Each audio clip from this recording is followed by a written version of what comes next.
How much do you think the Cardinals are in a better way now in terms of that part, the leadership, the clubhouse culture, the accountability, maybe some people that in different ways can make a difference with their teammates?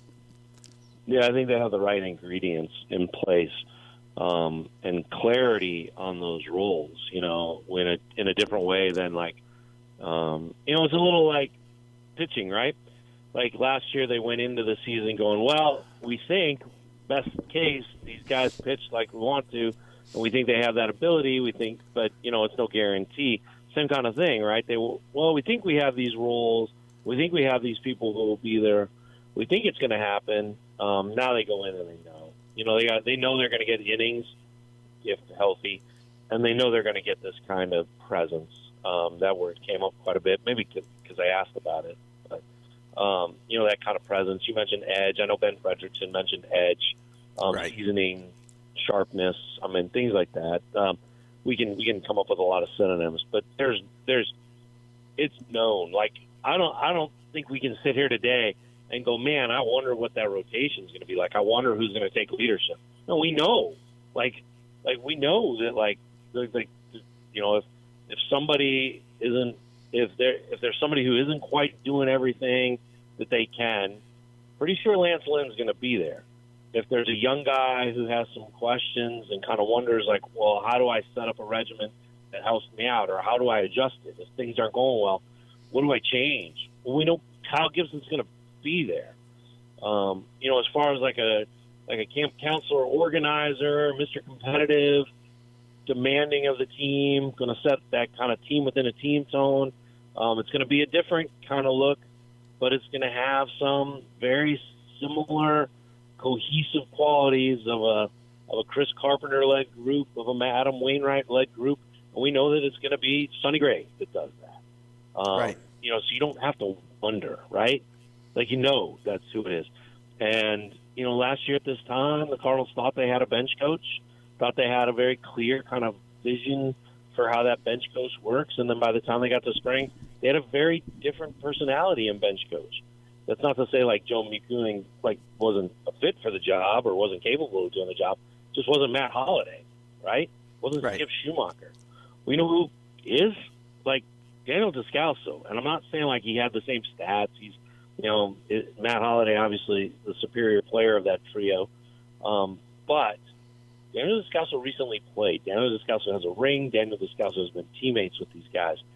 And you can kind of see what the Cardinals want in their bench coach, right?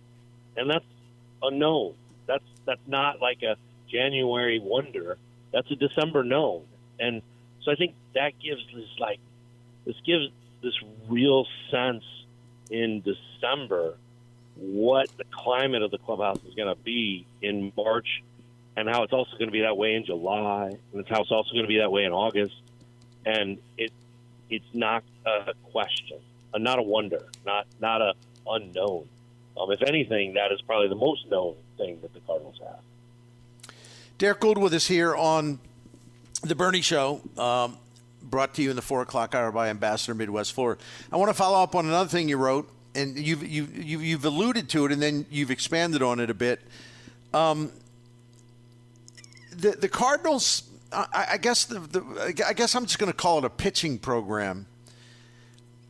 Really, you've underlined the fact or underscored the fact that there's a lot of work that needs to be done, and I think we did have this conversation a few weeks ago. People think they see Dusty. Yeah, also had it a few. Yeah, that's right. And people, me included, it's easy to kind of look at Dusty Blake and say, do they have the right pitching coach? What are they doing?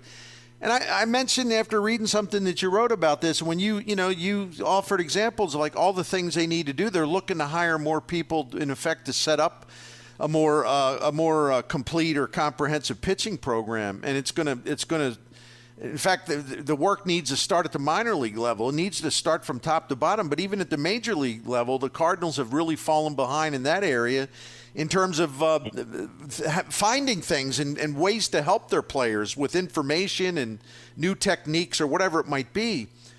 And I guess it finally just struck me how what a challenging situation they're in, and maybe people like me ought to just quit taking the easy way out and making fun of Dusty Blake, because it's not about the pitching coach, it's about the whole program. And what do you think they're going to do this winter to try to at least close that gap that it's been getting larger and larger in a bad way for them? They're going to add staff. That's one part of it. And they might add, like when you talk about adding 2 members to the big league staff, 2 more members, that's pretty significant, because that would be 3. Well, I mean, they might end up with 3 new additions to the coaching staff, to be honest. And then you're talking about maybe adding to the front office, which is not a small thing around here. I mean, other teams do it pretty regularly, but this group has been together and kept together and thought that they had strengthened their continuity and their stability. And I know that's something the ownership likes, but they're probably going to add somebody in that way, an advisor role, not in the same way that like Yadier Molina or Joe McEwing is, but in more of an executive overview. They're going to add to the minor leagues. They have an idea for how they want to do that structure. They even have an idea for some of the traits that one of the major league additions would be, and that is somebody who has big league experience, someone who is well versed in game planning from their own experience, someone who is can help and can has interest in facilitating how analytics are used, and that what they think what they want to do is they just want to augment. It's like you have Dusty Blake, right? Why not help him out with like a research staff? Why not help him out with like somebody who, while he's working with that day's starter, can help develop the plan for the next day's starter? Like all these staffs have such support in place, such an infrastructure of support and modernness in place for the pitchers that the Cardinals just have not done. Some of that is because, I think they've learned this over the last, 24 months, really. Some of that is because they had Yadier Molina for so long. Well, now they got him back, but not every day. They have him back. And some of the things that he just does instinctively, innately, they could do more of to support the clubhouse that he just did, because he is the best defensive catcher of his generation and one of the best game preparers, as you know well from talking to folks out there. And then some of the stuff that they also want to do, it's like, they just recognize that they weren't in position to do it, in part because of the pitching coaches that they had, right? Like Mike Maddox, he had a well-established, excellent pitching coach, knows what he's doing, has a way that is proven and works, and now has a World Series ring to prove it. But not necessarily definitely not how other teams in the National League were running their pitching staff. Definitely not how the Astros were running their support for the pitching staff. And so now the Cardinals want to get to that. And a year ago, they promoted Dusty Blake, but they didn't backfill with what Dusty Blake was doing. The equivalent would be promoting Ali Momo to manager and not filling bench coach. A team would recognize that, right? Like a team would feel that. And that's what they felt. And they're trying to catch up on 5, 6, 7 years of being behind in 3 months. I'm not sure they're going to do it, because again, it's not just personnel; it's also program, it's also approach. But Mo at the Winter Meetings volunteered. That's also how they draft and their draft modeling. That they want to take a look at. So this is when he was promoted from general manager to president of baseball operations. One of the things he said was that he saw that the edges the Cardinals had, they no longer maintained. They had been caught. And he said one of the goals is to spend some time looking for that next edge, trying to find that spot. And he said at that time, it's one area is pitching lab, pitching metrics, pitching mechanics. This advanced data that's out there, and Cardinals still don't have that. They don't have that. I mean, it wasn't that they didn't identify the direction things were going. It's just that they didn't keep up, and now they're behind. Another thing, real quick, Bernie, that they're going to look at Sure. is do they need to bring some of this stuff in house, like mechanics and the pitchcraft studies and those things, or do they hire somebody to be available to them from outside to do it and at least speed things along that way? So one of the reasons to do that is if you're building a house from scratch, it's going to take you a little bit longer than if you just rent a house. And is there a benefit to just renting a house for them to catch up?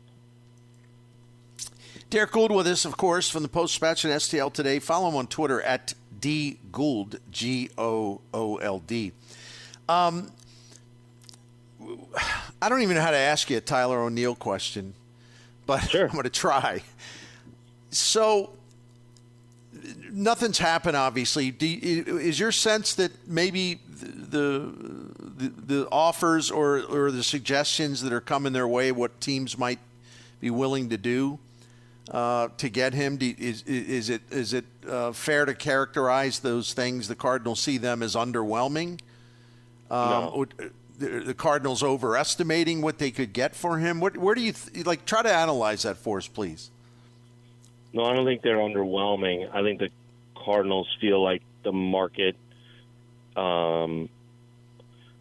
could benefit them if once there's less supply, because they don't see the demand about the number of teams in need is only going to go down by one, but the number of outfielders available is not significant, right? So they think that can benefit them. So is it underwhelming today? I mean, probably, but they think that that'll increase if there are fewer outfielders available out there, and so they're going to kind of hold fast to that. And that makes sense, right? Like, why would you make a trade? Yesterday's trade is, it's not anywhere in the same Milky Way universe as what the Cardinals are trying to do with Tyler O'Neill. I don't mean to say that, right? But yesterday, an outfielder with 1 year of control was traded. The big ticket, second best position player likely available this winter was traded. For the Cardinals to not have traded Tyler O'Neill ahead of the Padres trading Juan Soto, that makes sense to me. It does. Right. Other teams shopping for outfielders still have free agents out there. Those free agents are gone, or those teams go, well, we're not in that. Then all of a sudden, Tyler becomes more appealing, and that's where the Cardinals want to be. What is your opinion on, Derrick, what is your opinion on the rotation? Look, we all agreed that they did some good things there. I like what they did, but I think we also look behind that rotation, and we don't see a whole heck of a lot. No disrespect to Zach Thompson, who I think's got really nice potential. But are they sort of falling into that thing where they assume they're in better shape than they are, and they won't have enough to kind of fill voids that are almost inevitable during the season? Or and I'm asking you a lot, I apologize. Or do you think that fine. They're playing the possum a little bit, and they really would go get another starter if they have the opportunity? They may be just trying to not divulge anything. They're still shopping for a starter, let's say. Where does it stand? Do they really think they have enough right now, depth-wise? Well, I apologize for poking the possum, but they're not playing it very well. I mean, they'll look for another starter. There hasn't been a starter traded yet, so that's still in the offering, and that's still an area where the Cardinals are at least like, all right, well, if there's a move to be had and you can change the look of the front of your rotation, they'll do that. It's a real fair question. It's one they haven't answered, but it's one that will continue to be asked, and it's really interesting to try to figure is what would they have to give up either in another deal or in that deal to make Glasnow's $25 million fit. Can they do that? Probably not without, the way they talk, probably not without giving up some salary elsewhere. Is the 6 or 5.5 due Tyler O'Neill? That money is the 12 due Steven Matz. That money, you could see how that would, one would necessitate the other. But I mean, they're still interested in that because they see the potential of upgrading the front of their rotation via trade, and they want to at least be involved in those talks. That really hasn't changed. And whether or not they say it or not, they're still doing it. And also, to be honest, I haven't really heard them say they aren't. When Mosaic has talked about starting pitching, he has really specifically said free agents. And he asked me at one point in time, he goes, "Are you asking me if I'm going to add another free agent?" I doubt it. And he was very clear on that free agent phrase. In some ways, probably to dispel, their place in the Yamamoto kind of pursuit, right? That they were in that, they saw them, but that is soaring beyond their reach, as we obviously know. That's either, the guy that they had their eyes on is in far bigger demand. He's just going to get a huge contract, and so they've gone elsewhere. But he's been pretty specific when he talks about starting pitching about being doubtful that they'd sign another free agent starter. Now, like, to your bigger question, like, are they any good after adding 3 pitchers? Right, like that's what you're getting at. I think they have a team that they have a rotation. Change obviously with additions. But they definitely have the deepest rotation, and deep rotations are the ones that win series, and series are what win the Central. Are they a rotation that can win in the playoffs? I mean, they'll know. They'll have to prove that, and they might have to add to do that. Well, they don't have to do that tomorrow, and they don't have to do that for very many months, which brings me to the point that, like, I want to be consistent. And, for years on your show, in print, in press conferences, or in the clubhouse, I've, questioned where were they going to get the innings from, and how this was a trap door in their roster, this lack of innings. And it was something that I would ask about in March and ask, where are those innings coming from? How are you going to get them? They're not here. And you choose not to add them. And then they added them with this trade deadline 2 consecutive years. And this past year, it absolutely caught up with them. It just cratered, and they never could get over that innings deficit. So I want to be consistent because they've addressed it, and they have a bedrock of innings, and that is so important. It's so boring. I know fans are like, ugh, innings, but they're so valuable. Bernie, like the Cardinals through July 31st of last year, they averaged 4.7 runs per game, right? 4.7. And people will go, well, yeah, but now they got a rotation that's going to crank out 4.5 earned runs for quality starts. True, and that's fine, but know that for 6 innings, that's 3 runs from the starter. On average, if the bullpen gives up a run, they still win. They win a lot, and that's so valuable. And they have created that kind of rotation. Totally. They have. No, totally. And the other thing about the quality start stat, which is why I still, I think it has a lot more credibility than some observers do. People assume that point me in their direction. Point me in their direction, because come on, it's a good stat. It's a really good stat. No, what happens is everyone immediately goes to, well, you get a quality start if you pitch 6 innings and give up 3 runs. What's so great about a 4.50 ERA? But again, I'm gonna be mean here and just say, like, come on, man, put your minds to work. Don't be so lazy. Because I research this every year. The average ERA, Major League Baseball, across all 30 teams, it fluctuates a little bit, but generally speaking, and this is pretty firm, the ERA, the average ERA in the major leagues for a quality start, it ranges usually from somewhere between 1.75 and 2.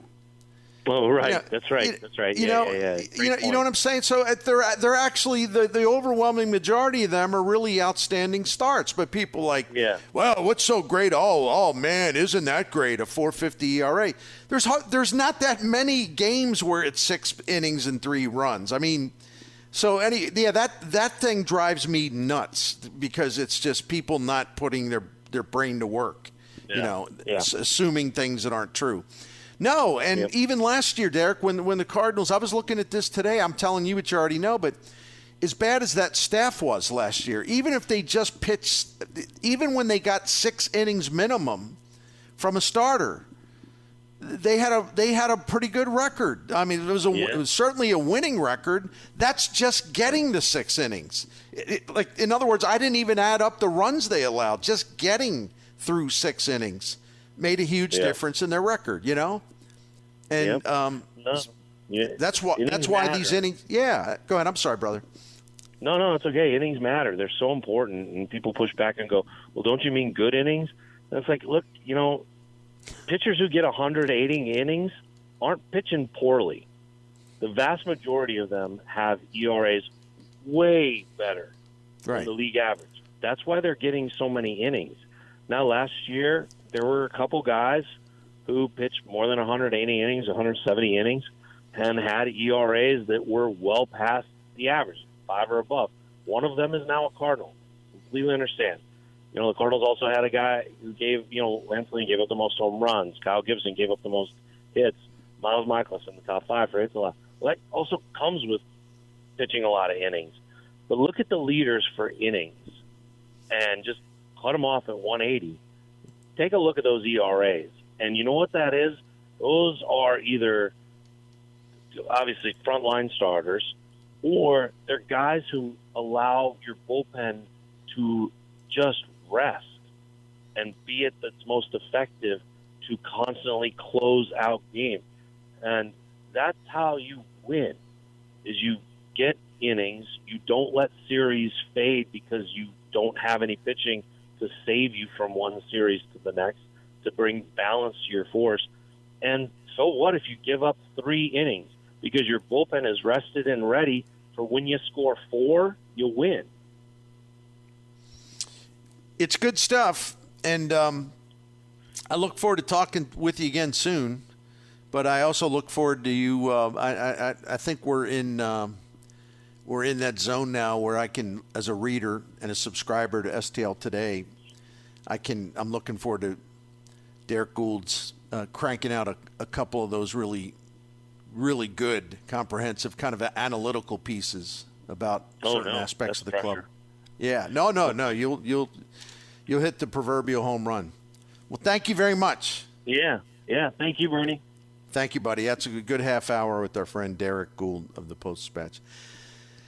Yeah, Jim Hewer, not to repeat what I just said, but that's one of the things that drives me nuts. It's because people look at what the minimum requirement is for a quality start, and they somehow extrapolate that and say, well, it's a 4.50 ERA. What's so special about that? That's the minimum, but it's not the norm. It's not the average.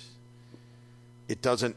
The minimum baseline for quality start does not in any way really reflect the value of a quality start and really what the ERA is in all of these quality starts. But people just, if I hear one more TV analyst say that,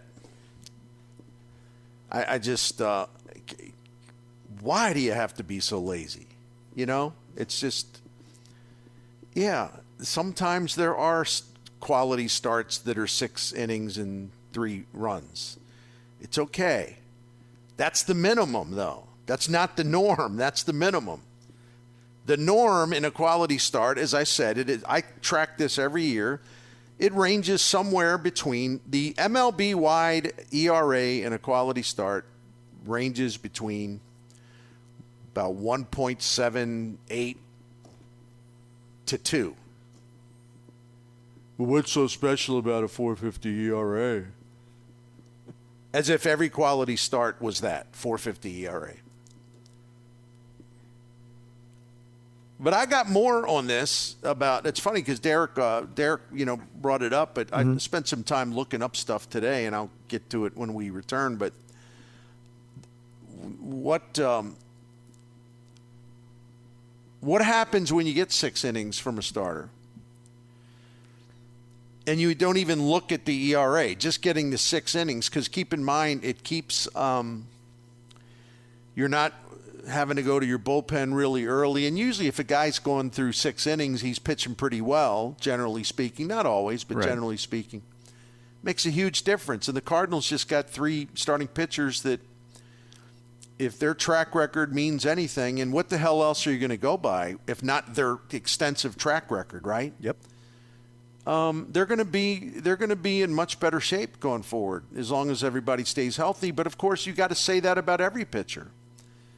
But people act like, because none of these guys, well, I should say Lynn and Gibson, they don't have a 2.18 ERA.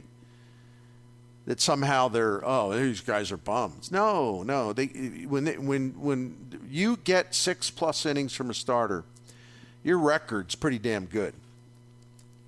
And people are just missing the whole damn point about this. The people that are whining about it, missing the whole point.